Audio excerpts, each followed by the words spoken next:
Assalamualaikum warahmatullahi wabarakatuh. Dalam pertemuan kali ini, saya akan menjelaskan sistem gerak yang pertama, yaitu rangka, tulang, dan juga sendi. Tujuan pembelajaran kali ini yang pertama, menjelaskan fungsi sistem rangka bagi tubuh manusia. 2. Menjelaskan macam-macam tulang penyusun rangka tubuh manusia. 3. Membandingkan struktur tulang rawan dengan struktur tulang keras. 4. Menjelaskan proses pembentukan tulang atau osifikasi. 5. Membedakan jenis-jenis sendi yang terdapat pada tubuh manusia.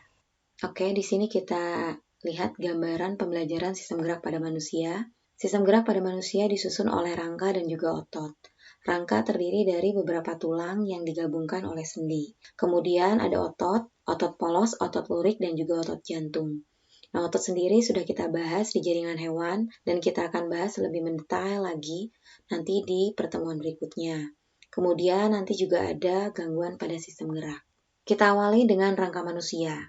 Rangka adalah sistem yang terdiri lebih dari 200 tulang, jaringan tendon, ligamen, dan tulang rawan yang saling berhubungan. Adapun fungsi rangka itu sendiri yang pertama, dia sebagai alat gerak pasif dan tempat melekatnya otot. Nah, otot di sini berperan sebagai alat gerak aktifnya. Kemudian rangka juga memberikan bentuk pada tubuh manusia, melindungi alat-alat vital seperti otak dan juga paru-paru, jantung. Dia juga untuk menopang atau menegakkan tubuh, tempat menyimpan mineral seperti kalsium dan juga fosfor, dan terakhir untuk tempat pembentukan sel darah. Rangka manusia sendiri kita bisa bagi menjadi dua. Yang pertama itu ada rangka aksial atau nama lainnya adalah rangka sumbu tubuh. Nah, di sini bisa kita lihat gambarannya. Nah, yang berwarna merah hati ini adalah rangka aksial. Nah, rangka aksial sendiri dia terdiri dari tulang tengkorak sebelah sini, kemudian ada tulang dada, tulang rusuk, dan tulang belakang. Sedangkan rangka apendikular atau rangka tambahan atau rangka anggota gerak juga, di sini juga ada dua, ada gambarnya juga di samping yang berwarna merah hati. Jadi nanti rangka apendikular itu pertama ada tulang anggota gerak atas, ini tulang anggota gerak atas, yang terdiri dari gelang bahu dan juga tangan. Kemudian bagian bawah ada tulang anggota gerak bawah yang terdiri dari gelang panggul dan juga kaki. Oke. Pertama kita bahas rangka aksial yaitu bagian tulang tengkorak. Tulang tengkorak manusia kita bisa bagi menjadi dua. Yang pertama itu penyusunnya adalah kranium atau tempurung kepala. Kemudian ada tulang wajah. Tulang tempurung kepala pada manusia sendiri itu terdiri dari bagian depan, ini namanya dahi frontal. Bagian ubun-ubun sebelah sini parietal. Kemudian tulang kepala belakang oksipital. Kemudian ada tulang baji sebelah sini, ini namanya sphenoid. Kemudian ada tulang pelipis, temporal. Kemudian ada tulang tapis, yaitu adalah tulang ethmoid. Nah, itu adalah bagian kranium atau tempurung kepala. Ingat ya, jangan lupa ada frontal, parietal, oksipital, temporal, sphenoid, kemudian ada ethmoid. Selanjutnya ada tulang wajah pada manusia. Tulang wajah kita lihat, bagian rahang bawah namanya mandibula, rahang atas namanya maksila, tulang hidung itu namanya adalah tulang nasal, kemudian tulang rongga mata orbital, tulang air mata itu adalah lakrimal, tulang pipi zigomatik, tulang langit-langit itu ada palatin. Di sini tidak terlihat ya palatinnya. Kemudian ada tulang lidah juga yaitu adalah hyoid. Selanjutnya ada tulang rusuk dan juga tulang dada. Di sini kita lihat ini namanya tulang dada. Tulang dada nama latinnya adalah sternum. Nah, tulang dada sendiri terdiri dari 3 bagian. Ada bagian tulang hulu, tulang badan, dan tulang taju pedang. Kemudian ada iga, nama lain iga itu adalah rusuk. Rusuk itu nama latinnya adalah costa. Rusuk manusia sendiri itu dia terdiri dari 12 pasang dengan 3 macam rusuk. Yang pertama ada tulang rusuk sejati. Nah, ini terdiri dari 7 pasang, 1, 2, 3, 4, 5, 6, 7. Kiri dan juga kanan. Kenapa disebut sejati? Karena tulang rusuk ini menempel tidak hanya pada tulang dada, tapi juga pada tulang belakang. Jadi dia dari belakang lanjut ke depan tulang dada. Kemudian ada 3 rusuk palsu. Ini 3 rusuk palsu, 1, 2, 3. Arti rusuk palsu itu, dia menempel pada tulang belakang, tapi tidak menempel pada tulang dada. Dia menempelnya pada tulang rusuk yang ada di atasnya, yaitu tulang rusuk sejati yang paling bawah. Nah, itu namanya adalah tulang rusuk palsu. Sedangkan tulang rusuk melayang yang jumlahnya 2, nih ini namanya tulang rusuk melayang. Ada 2, 1, 2. Nah, disebut tulang rusuk melayang, tulang rusuk tersebut dia hanya menempel pada tulang belakang, tetapi tidak menempel pada tulang rusuk yang ada di depannya maupun pada tulang dada. Selanjutnya tulang belakang atau vertebrae. Nah, untuk tulang belakang sendiri nanti kita bagi menjadi 5 bagian. Yang pertama ada tulang serviks atau tulang leher. Tulang serviks atau tulang leher ini terdiri dari 7 ruas. Nah, bagian atas itu namanya adalah tulang atlas, tempat menempelnya tulang tengkorak kepala ya. Kemudian yang kedua ada toraks, yaitu tulang punggung. Dia memiliki 12 ruas. Kemudian yang di bawahnya ada tulang lumbar. Lumbar itu tulang pinggang. Dia jumlahnya 5 ruas. Kemudian bagian bawah itu sakrum atau tulang kelangkang, jumlahnya 5. Kemudian nanti dia semakin dewasa, lahir itu kita berfusi, dia dari 5 berfusi bergabung menjadi 1.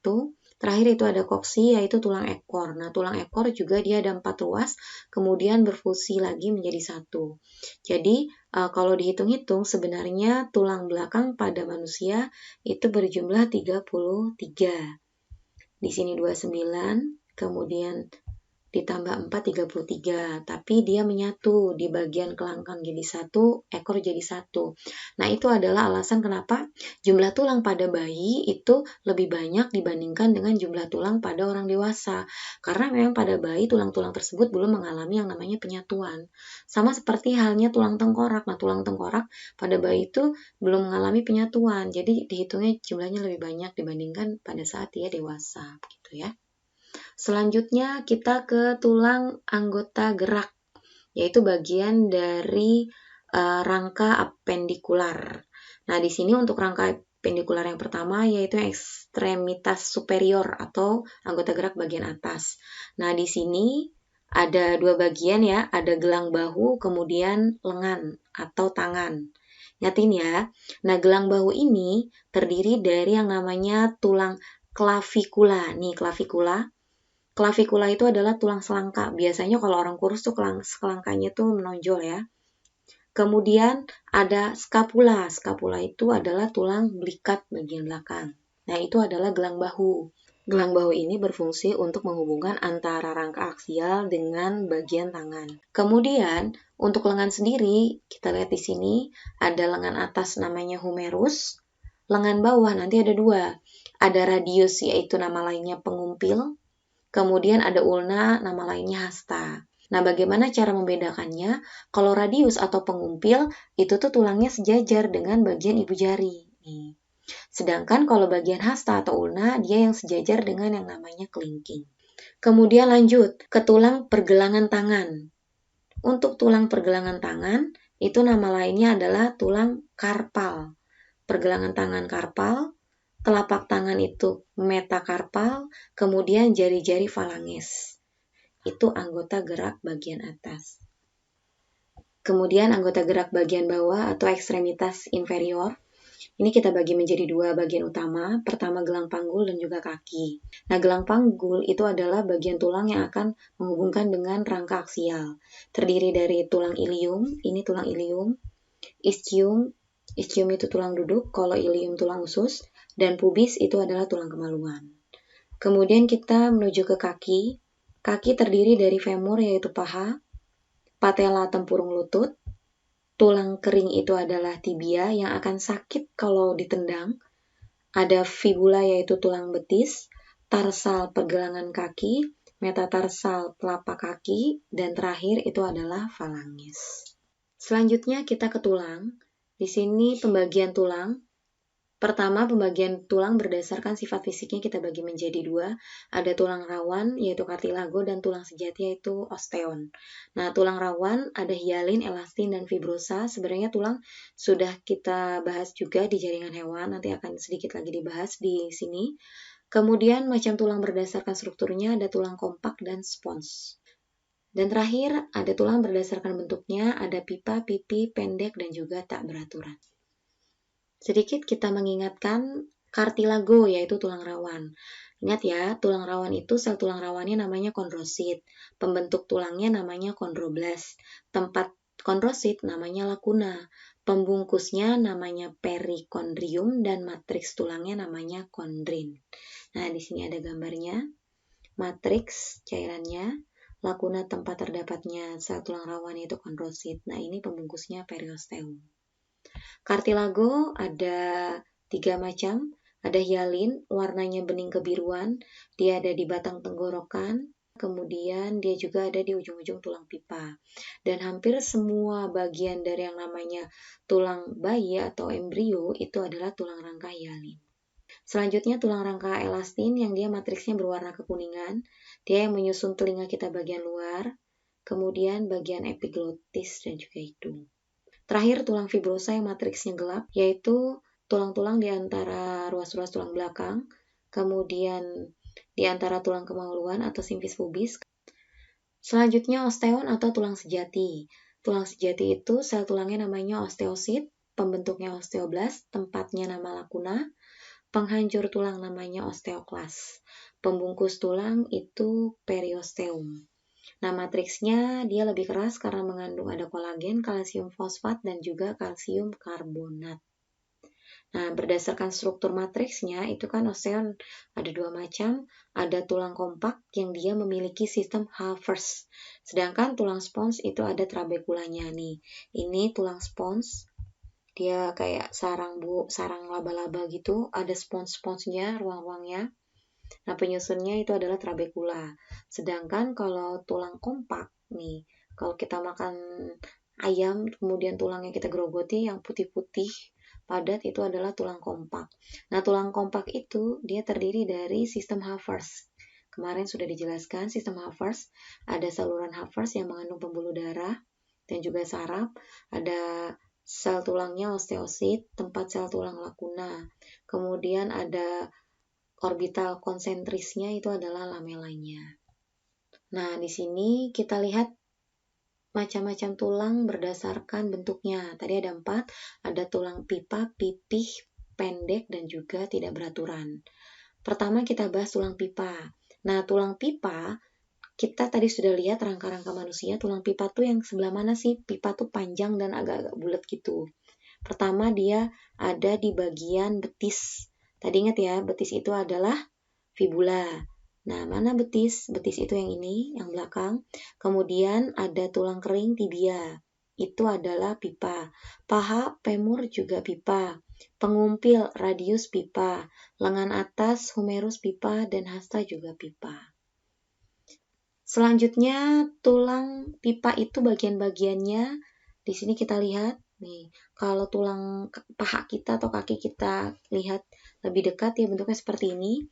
Ada bagian epifise, itu bagian ujung-ujungnya. Nanti kalau di sebelah sini ada tulang rawannya. Kemudian tengahnya diafise, bawahnya lagi epifise. Di antara epifise dan juga diafise itu terdapat yang namanya cakra epifise atau metafise. Di sini juga ada. Nah, bagian cakra epifise inilah yang menyebabkan tulang kita bisa bertambah panjang. Nah, tulang ini bisa bertambah panjang pada saat kita dalam masa pertumbuhan. Jadi dia akan terus bertambah panjang dan akan tertutup pada saat masa pertumbuhan itu selesai. Dan biasanya sih kalau perempuan itu pertumbuhan tingginya itu sudah lebih cepat berhenti ya sekitar umur 20-an. Bahkan ada yang 18. Sedangkan kalau laki-laki bisa 20 ke atas ya sampai 25. Jadi kalau sudah di atas umur itu berarti sudah tidak bisa tambah tinggi lagi. Karena memang cakra epifisenya atau metafisenya sudah tertutup. Selanjutnya ada tulang pipih. Nah, tulang pipih itu di bagian sini, sternum, tulang dada, kemudian kosta, tulang rusuk, belikat, bagian belakang, kemudian selangka, klavikula, Dan tulang tengkorak kita atau kranium itu termasuk ke dalam tulang pipih. Kemudian tulang pendek. Nah, tulang pendek itu di sini ada dia penyusun pergelangan tangan sama pergelangan kaki. Ingat ya, tangan karpal, kalau kaki tarsal. Terakhir ada tulang tidak beraturan. Nah, bentuknya ini. Nah, itu adalah tulang belakang. Dan juga tulang pada wajah manusia, dia bentuknya tidak beraturan. Nah, itu macam tulang berdasarkan bentuk. Selanjutnya kita bahas osifikasi. Nah, osifikasi itu nama lainnya adalah osteogenesis, yaitu adalah proses penulangan atau pembentukan tulang. Tadi sudah dikatakan di awal, sebenarnya rangka kita waktu dalam kandungan tidak berbentuk tulang yang keras, tapi masih tulang rawan, yaitu tulang rawan hialin. Nah, bagaimana caranya dia berubah menjadi tulang yang keras, yang terdapat pada tubuh kita sekarang, itu dia mengalami yang namanya osifikasi atau proses penulangan. Nah, proses penulangan sendiri itu kita bagi menjadi dua. Ada yang namanya osifikasi intramembran, dan yang kedua adalah osifikasi endokondral. Nah, bedanya kalau osifikasi intramembran itu adalah proses penulangan secara langsung. Dengan cara apa? Dengan cara menggantikan jaringan pengikat padat dengan simpanan garam-garam kalsium untuk membentuk tulang. Nah, contohnya pada saat pembentukan yang namanya tulang pipih pada kayak misalnya tulang tengkorak. Nah, itu proses-proses pembentukannya namanya adalah osifikasi intramembran. Yang kedua itu adalah osifikasi endokondral, yaitu proses pembentukan tulang rawan hialin, yaitu pada saat pembentukan tulang pendek sama tulang panjang kayak tulang pipa tadi, yaitu pembentukan rangka embrio kayak pada kaki, paha. Nah, itu pembentukannya osifikasi endokondral. Selanjutnya, tulang kita itu kan dia berpisah-pisah.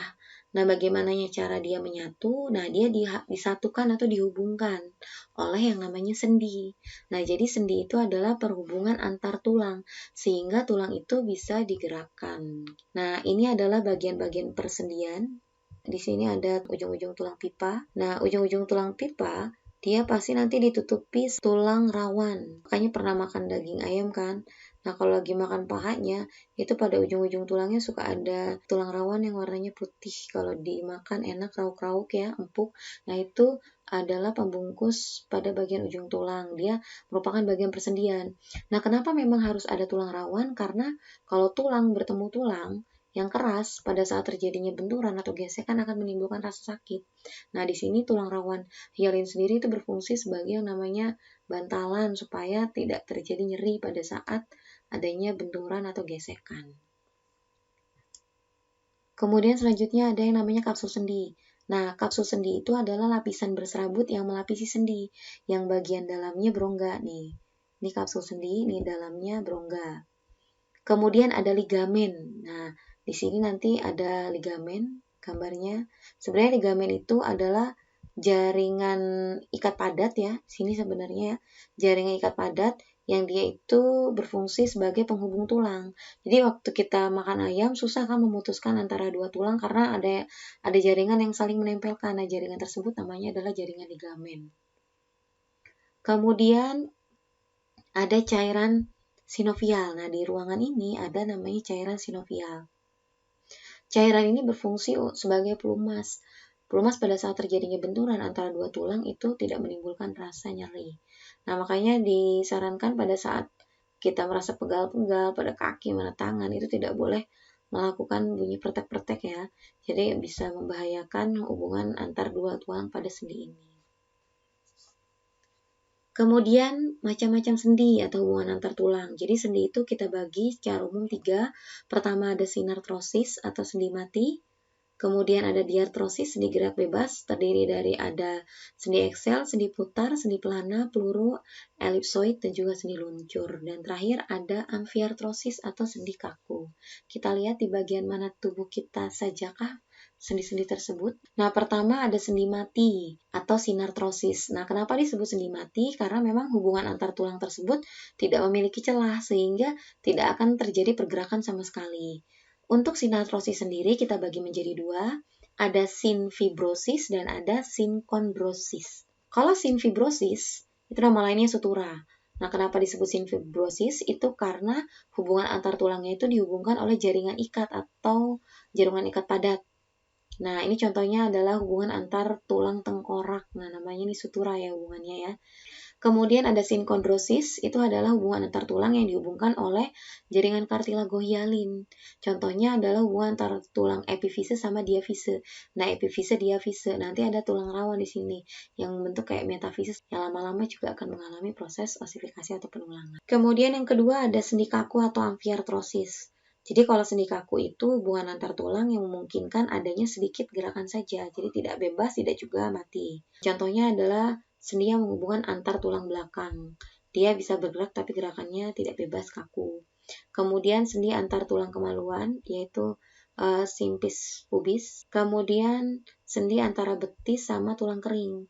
Kemudian terakhir ada sendi gerak bebas atau dikenal dengan nama sendi diartrosis. Nah, jadi sendi diartrosis itu adalah hubungan antar tulang yang kedua ujung tulangnya tidak dihubungkan oleh jaringan sehingga memungkinkan adanya gerakan bebas.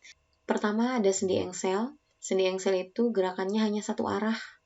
Nah, contohnya pada siku, kemudian lutut, kita kalau hanya bisa menggerakkan ke satu arah saja. Dan juga ruas-ruas jari termasuk ke dalam sendi engsel. Yang kedua ada sendi putar. Nah, yang memungkinkan satu tulang mengitari tulang lainnya. Contohnya tulang atlas tadi ya, bagian leher atas, tulang leher atas dengan tulang tengkorak. Makanya itu disebut sebagai sendi putar. Jadi tulang tengkorak itu mengitari yang namanya tulang atlas. Ketiga, sendi pelana. Sendi pelana itu sendi yang berporos dua, sehingga memungkinkan adanya gerakan dua arah, depan belakang, samping kiri, samping kanan. Contohnya hubungan antar tulang pergelangan tangan dengan ibu jari. Keempat, sendi peluru. Nah, sendi peluru itu adalah sendi yang memungkinkan terjadinya gerak bebas atau poros tiga. Nah, itu contohnya adalah hubungan antara gelang bahu dengan yang namanya lengan atas. Kelima, sendi elipsoid atau kondiloid itu adalah ujung tulang yang berbentuk oval. Dia berporos dua. Contohnya antara tulang pengumpil yaitu radius dengan tulang pergelangan tangan. Ada gerakan elipsoid. Kemudian terakhir ada sendi luncur. Jadi itu adalah sendi yang memungkinkan terjadinya gerakan menggeser atau tidak berporos. Contohnya adalah pergerakan antara pergelangan tangan. Nah, ini kita lihat sini, ini kepala putar, ini peluru, kemudian gelang bahu di sini juga ada sendi peluru. Ini sendi engsel, ini lagi juga sendi engsel, ruas-ruas jari sendi engsel juga. Kemudian pergelangan tangan dengan ibu jari itu pelana. Kemudian pergelangan kaki, pergelangan tangan itu adalah sendi luncur. Dan antara tulang pengumpil dengan pergelangan tangan ada sendi kondiloid atau sendi elipsoid. Mungkin itu saja yang bisa saya sampaikan. Mohon maaf apabila ada kesalahan. Akhir kata saya ucapkan terima kasih. Assalamualaikum warahmatullahi wabarakatuh.